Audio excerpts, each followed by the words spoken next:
Sudah siap diberkati dengan firman Tuhan? Mari saya akan kembali berbagi pengajaran firman Tuhan. Saya mau bicara tentang lanjutan kemarin. Kita masih bicara tentang fakta tentang Yudas Iskariot di dalam Alkitab.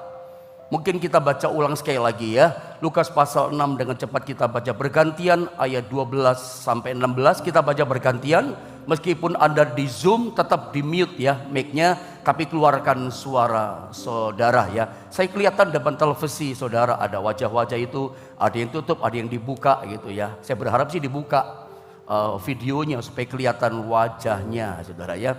Kita baca bergantian ya.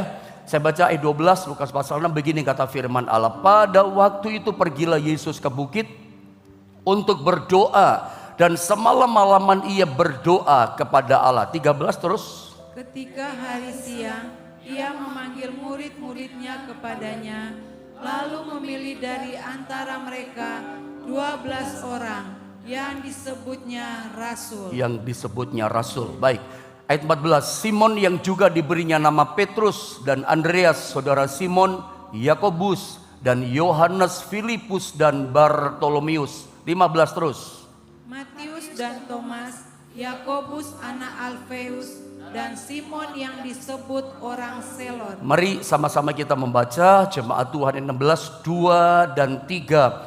Yudas anak Yakobus dan Yudas Iskariot yang kemudian menjadi pengkhianat. Kemarin saya katakan kepada saudara seringkali ketika kita mendengar nama Yudas Iskariot, biasanya kita langsung mencibir, kita langsung nyinyir, kita agak alergi dengan nama Yudas Iskariot. Kemarin saya katakan makanya nggak ada orang tua, papa mama punya anak dikasih nama Yudas Iskariot. Karena Yudas Iskariot ini ketika semasa dia hidup, dia ini dikenang bukan sebagai orang yang baik, tapi dikenang sebagai orang yang jahat, keburukannya, kelakuannya yang tidak baik. Makanya nggak ada orang tua yang nggak sudi gitu loh kasih nama anaknya Yudas Iskariot.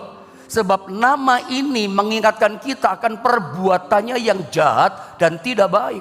Tapi nanti saya tunjukkan pada saudara bahwa sesungguhnya orang yang bernama Yudas Iskariot ini memang punya banyak kesamaan. Sampai pada satu titik nanti kita belajar, kita cinta Tuhan, tapi jangan salah, orang ini pun berangkatnya awalnya cinta Tuhan. Nanti saya buktikan Anda tidak boleh, tidak bisa berkata dasar Yudas Iskariot gak cinta Tuhan. Siapa bilang gitu? Kan saya katakan kemarin kepada Anda bahwa Yudas Iskariot ini ternyata memiliki banyak kesamaan dengan kita. Iya kan?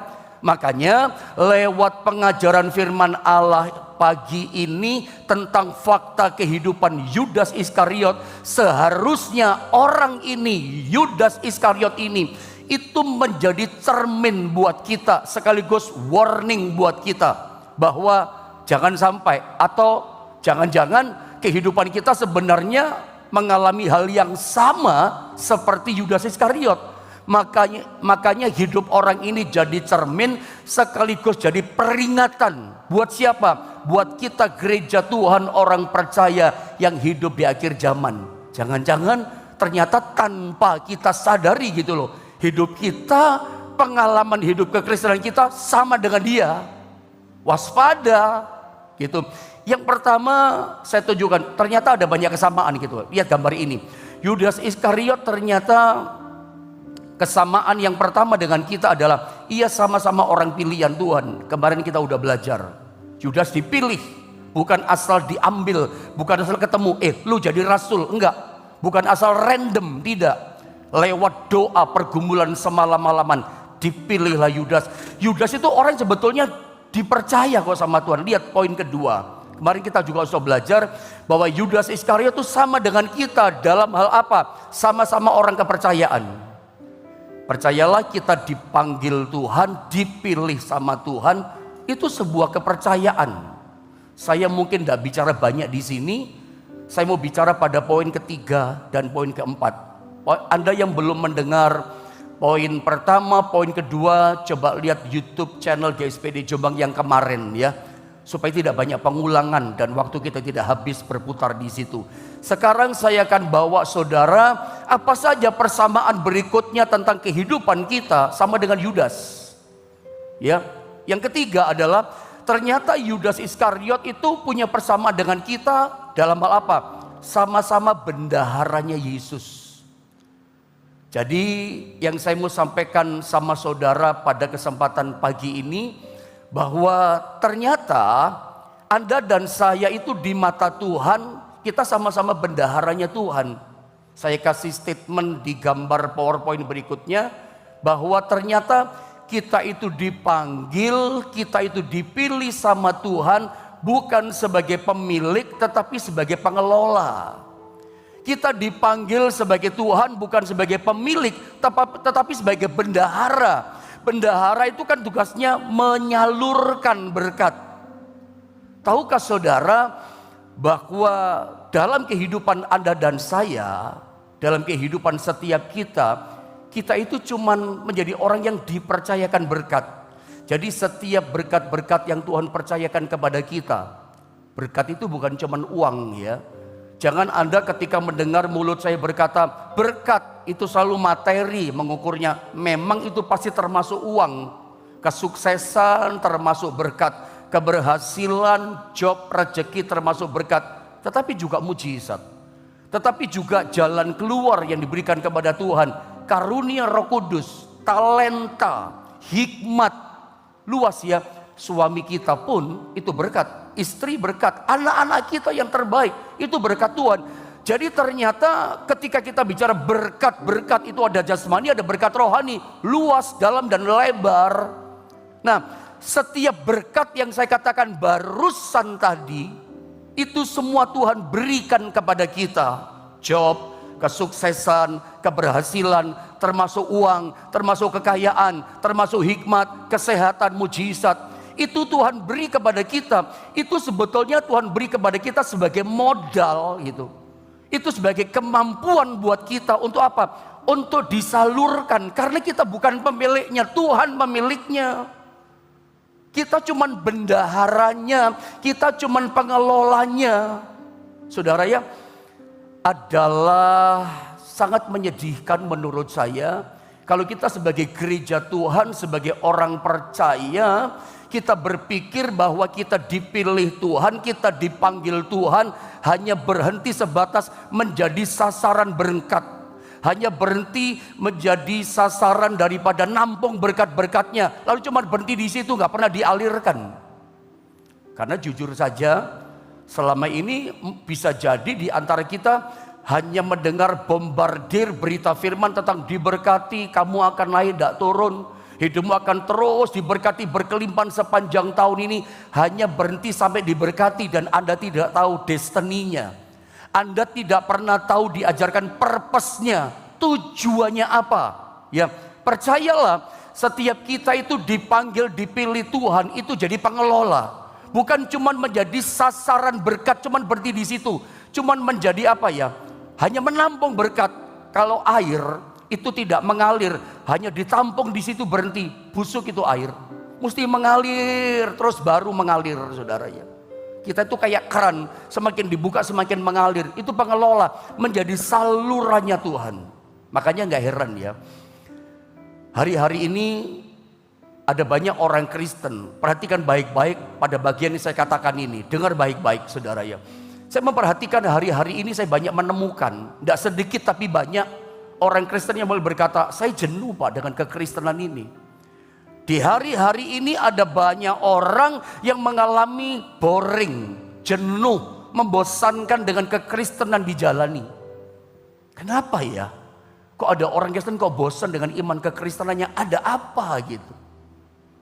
Dan memang sejujurnya hari-hari ini saya banyak bertemu dengan orang seperti ini. Mengalami kejenuhan dengan iman Kristennya.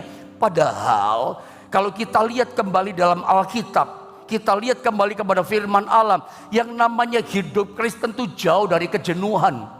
Hidup Kristen kalau kita baca dalam Alkitab, apalagi kita baca dalam Kisah Para Rasul, hidup Kristen, iman Kristen itu menggelora. Iman Kristen, hidup Kristen itu bergairah. Bagaimana tidak bergairah? Roh Allah bergerak, bekerja dalam hidup kita, menggairahkan cinta kita kepada Tuhan. Lalu kenapa hidup iman kita, Kristen kita menjadi boring, menjenuhkan, membosankan? Ada apa gitu loh? Kok kita jadi jenuh gitu? Salah satunya jawabannya adalah ini. Kita tidak tahu tujuannya. Untuk apa kita dipilih Tuhan? Untuk apa kita dipanggil Tuhan? Anda nyadar nggak? Kalau di antara misalnya ribuan saudara yang sedang doa pagi bersama dengan saya di YouTube channel GSPD Jombang maupun yang ada di Zoom meeting saat ini, misalnya saya panggil beberapa nama saudara, cuman contoh permisi saudara ya. Saya panggil 10 orang, Bapak Ibu, saya panggil namanya satu-satu persatu gitu ya. Nanti datang ke Jombang ya, ada pasti tanya, kok dipanggil, kok saya dipilih dari ribuan banyak orang, ada pasti tanya. Kok saya dipilih Pak? Kok saya dipanggil? Untuk apa Pak? Bapak mau kasih tugas apa? Anda pasti tanya dong. Pernahkah Anda bertanya sama Tuhan begitu dalam dirimu? Tuhan pilih saya untuk apa gitu loh. Tuhan panggil saya percaya pada Tuhan untuk ikut Tuhan. Dan percaya ke juru selamat dalam hidupku. Untuk apa Tuhan? Pernah gak mikir seperti itu?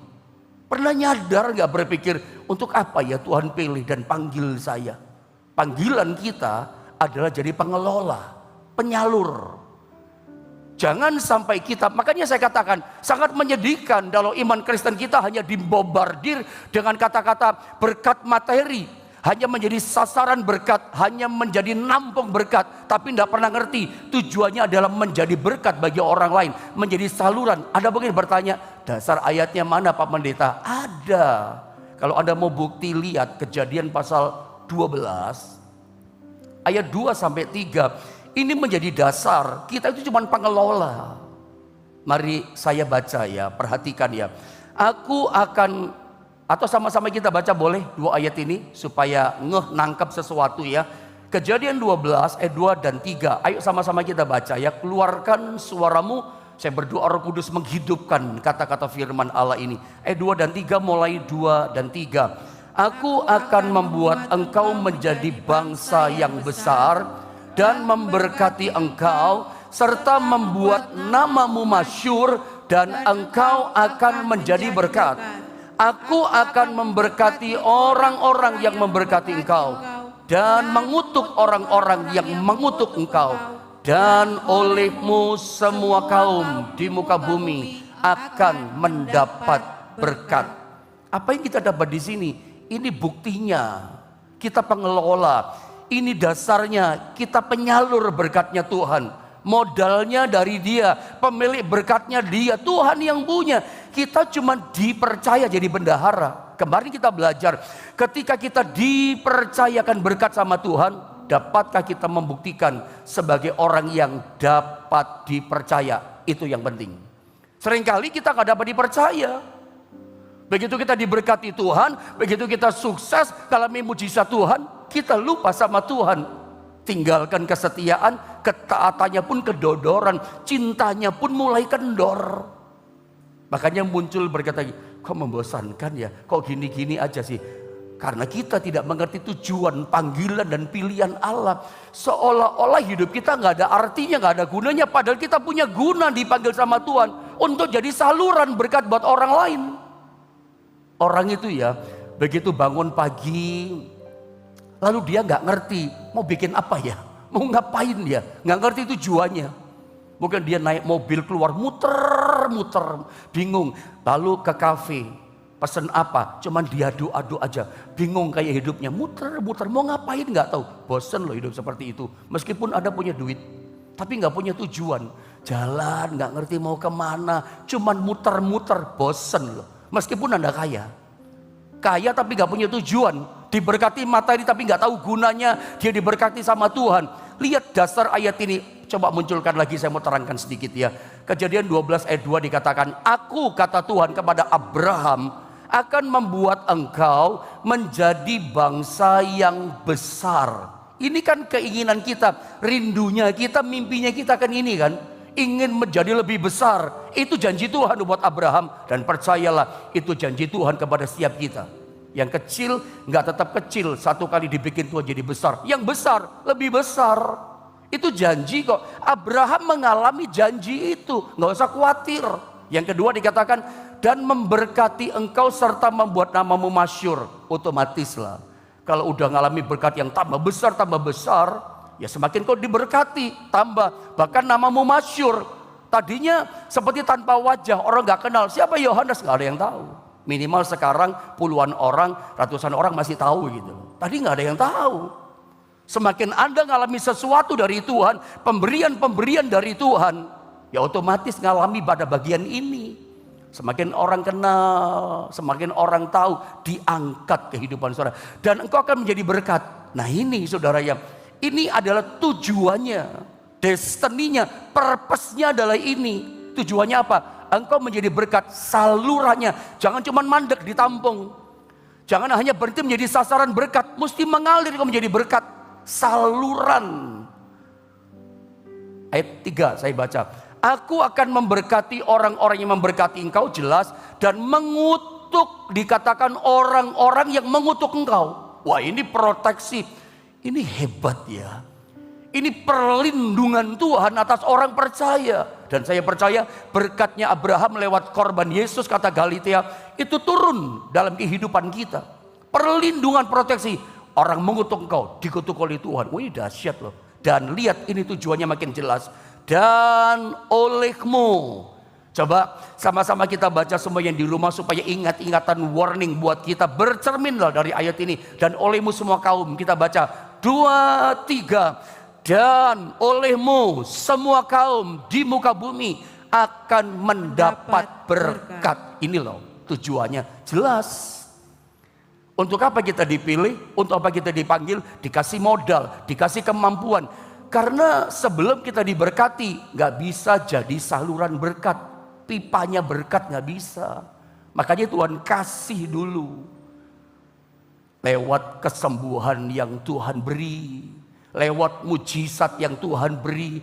Jalannya buntu kerjaan. Mungkin ada proyek buntu. Tahu-tahu Tuhan buka jalan. Itu kan sesuatu modal dari Tuhan. Iya kan? Tujuannya apa? Modalmu itu disalurkan. Ketika orang alami hal yang sama, bersaksi kepada dia. Anda itu salurannya loh. Tahukah saudara, ayat ini berkata, dalam ayat ini saya mungkin baca ulang sekali lagi ya, supaya Anda dapat sesuatu ya, supaya jelas ya. Ayat 2. Aku akan membuat kau menjadi bangsa yang besar, jelas. Dan memberkati engkau serta membuat namamu masyhur. Lihat ayat ini. Dan engkau akan menjadi berkat. Dan dikatakan di bagian berikutnya turun, segala bangsa di muka bumi itu dapat berkatnya Abraham. Jadi ternyata dari seorang Abraham itu menyalurkan berkat masuk ke dalam dunia. Berkat apa saja, termasuk berkat-berkat jasmani maupun berkat rohani, itu masuk dalam kehidupan kita lewat Abraham. Artinya Abraham menjadi salurannya, berkatnya Tuhan, modalnya Tuhan masuk dalam hidup kita di dunia ini. Jalan masuknya, salurannya adalah Abraham. Anda dapat sesuatu enggak? Anda ngerti tujuannya enggak? Kenapa Tuhan tolong saudara? Kenapa Tuhan sembuhkan saudara? Kenapa jalan hidupmu dikasih jalan keluar, dikasih berkat, dikasih kesuksesan, kasih kerjaan yang bagus? Ya kalau kerjaannya bagus, income-nya bagus dong. Kerjaannya bagus, ya uang yang masuk bagus. Tapi Anda mesti tahu purpose-nya untuk apa, tujuannya. Kembali memberkati, ada saluran, menyalurkan berkat. Bukan cuma mandek, dia di dalam kehidupan saudara mesti mengalir. Sehingga lewat kehidupan saudara yang mengalirkan berkat, ada orang dipulihkan. Ada orang yang susah, ketika kau mengulurkan tangan, dia tertolong. Karena salurannya Anda yang dipakai. Ada orang yang sakit, engkau datang doakan dia sembuh. Anda menjadi saluran. Ada orang susah, stres, Anda datang. Ada sharing sama dia. Ada dengarkan perkataannya. Karena Anda pernah ngalami hal yang sama. Anda jadi saluran loh. Dia jadi tenang. Dia jadi kuat. Padahal mau bunuh diri loh di hari itu. Ketemu sama Anda, sukacita. Anda jadi saluran. Saya dulu pernah cerita sama saudara. Saya lupa dalam tema khotbah apa ya. Mungkin khotbah tentang jalan masuk kah, atau saluran berkat. Keluarga besar dari mami saya dengan keluarga besarnya itu dulunya bukan Kristen. Kepercayaan yang lain, saya nggak sebutkan agamanya apa, tapi yang lain. Itu satu keluarga besar mami saya itu selamat hari ini percaya pada Yesus, itu salurannya lewat almarhum papi saya. Papi saya kan pendeta. Bukan karena saluran uangnya banyak, nggak punya uang, tapi lewat iman itu bisa nyalur. Saya pernah bilang ya, keselamatan dari Tuhan yang Tuhan kasih pada kita itu menularnya luar biasa, lebih menular daripada corona loh. Bisa satu diselamatkan, mulai dari mami saya diselamatkan lewat papi, sampai kepada mak saya, mamanya mami. Ya tinggal engkong saya saja belum diselamatkan, meninggal belum selamat. Tapi mak cowok saya diselamatkan. Sampai adik-adiknya mami, semua diselamatkan keluarga besar. Salurannya itu lewat papi. Mendoakan, diapain lagi, di-sharingin, bertobat, ada saluran. Itu yang saya coba sodorkan, tunjukkan sama saudara. Ini loh tujuan panggilan. Ini loh tujuan Tuhan pilih kita. Ada purpose-nya, ada tujuannya. Bukan cuma mandek di kita jadi sasaran panggilan berkat. Cuma berhenti di kita, nampung berkat. Enggak. Salurkan kembali. Itu maunya Tuhan dalam kehidupan setiap kita. Saya berharap pengajaran firman Allah ini menyadarkan kita bahwa Yudas sama kita punya kesamaan. Kesamaannya apa? Sama-sama pengelola, sama-sama bendahara. Cuman sayang Yudas sebagai bendahara yang tidak dapat dipercaya. Anda tunjukkan pada Tuhan, saya mau menjadi orang yang dapat dipercaya, tidak pernah berubah. Ketika Tuhan tolong saya, ada banyak orang kan ketika lagi susah jalannya buntu. Aduh takunnya minta ampun cari Tuhan. Aku cinta padamu Tuhan. Tapi begitu ditolong sama Tuhan, berkatnya banyak, lupa sama Tuhan, gak dapat dipercaya. Dulu setia, berubah setianya karena berkat. Banyak orang itu bisa menghandle hidupnya, imannya ketika dia menderita. Tapi begitu keberkatan, gak bisa handle iman. Kedodoran kasihnya, cinta mulai hilang dalam kehidupannya. Saya berdoa pagi ini cinta dari Tuhan kembali bergelora dalam kehidupan kita. Karena tujuan kita sama. Aku pengen Tuhan jadi orang gak berubah.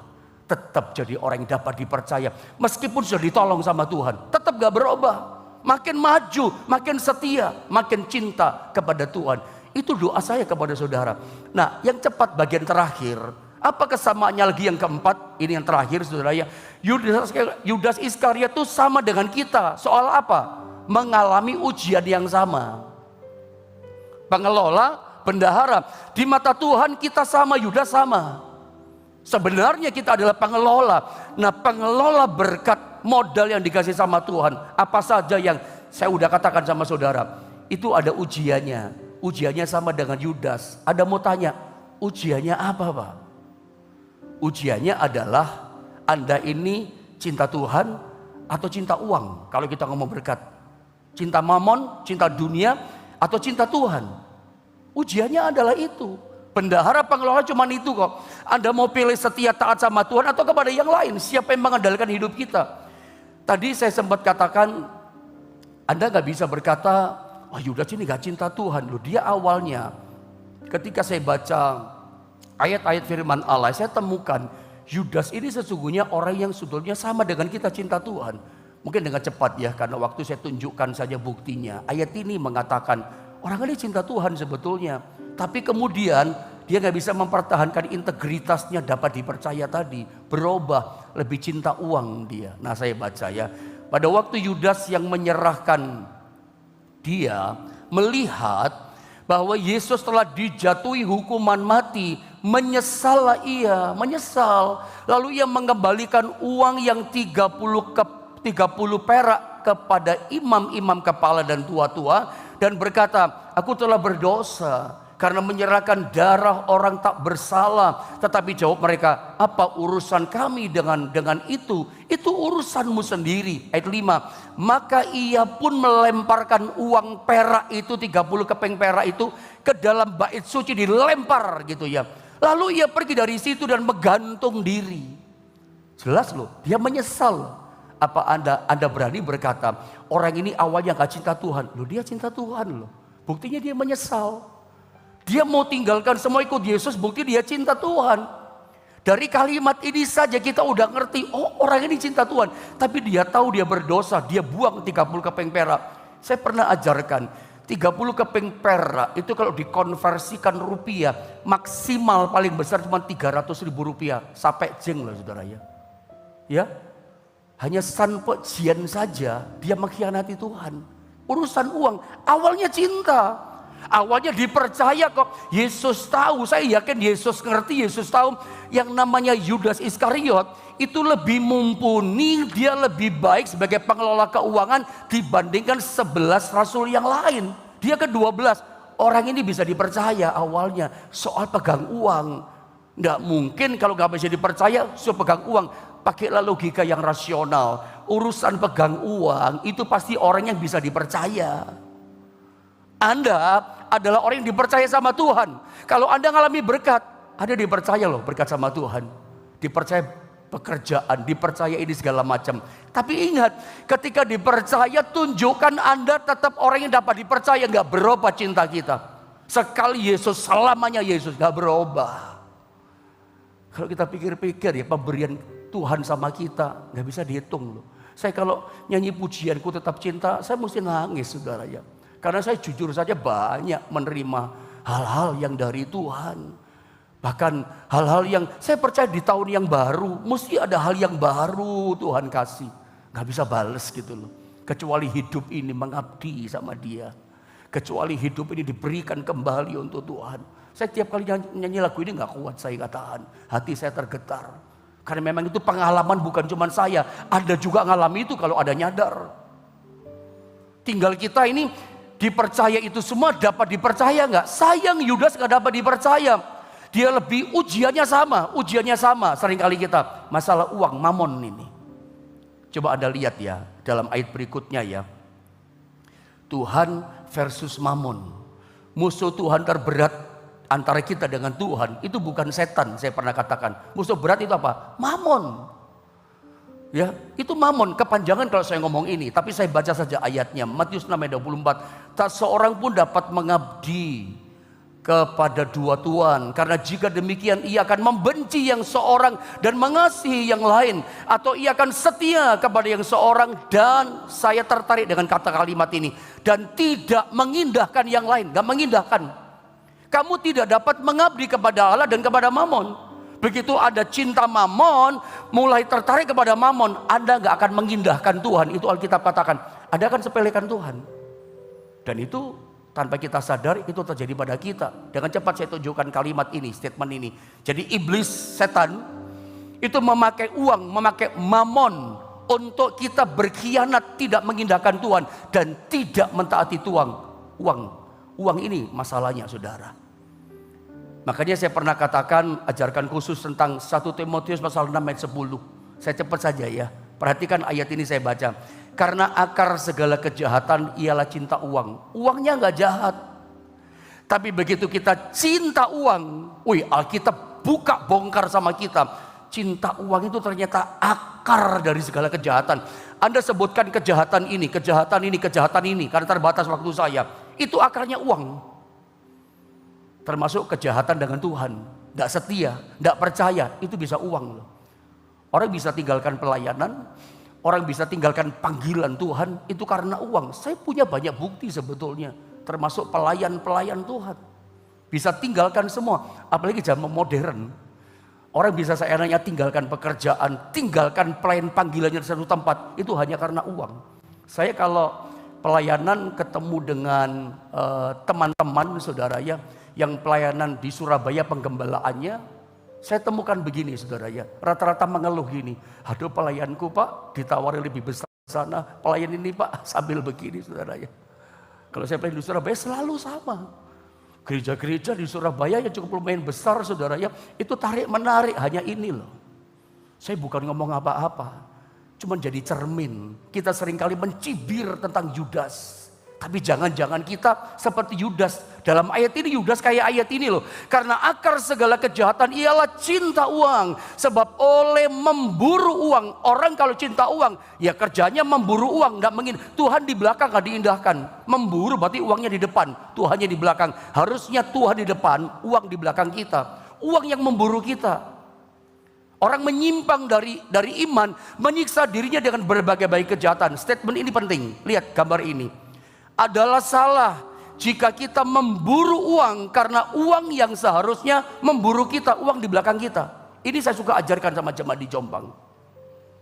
Kalau orang memburu uang berarti uang di depan. Makanya saya katakan, ada jangan cuman sinis. Oh, dengan nama Yudas ada sinis. Padahal tanpa sadar, banyak di antara kita melakukan pengalaman yang sama dengan Yudas. Seringkali hanya karena uang, karena urusan ini, urusan itu, kita tinggalkan ibadah, kita tinggalkan Tuhan, kita tidak mengindahkan Tuhan, kita melupakan Tuhan. Apalagi kalau kita pelayanan, tugas pelayanan. Saya memang kadang setiap bulan kadang ada satu jadwal saya keluar gitu, lain di luar.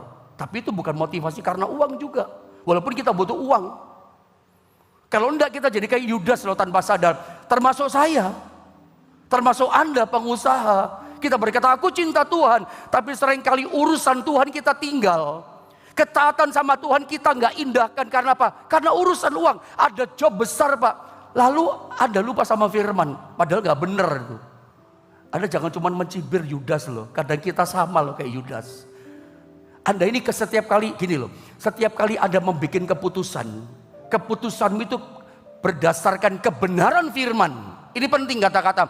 Atau berdasarkan uang. Ada lagu ya. Apa yang dicari orang?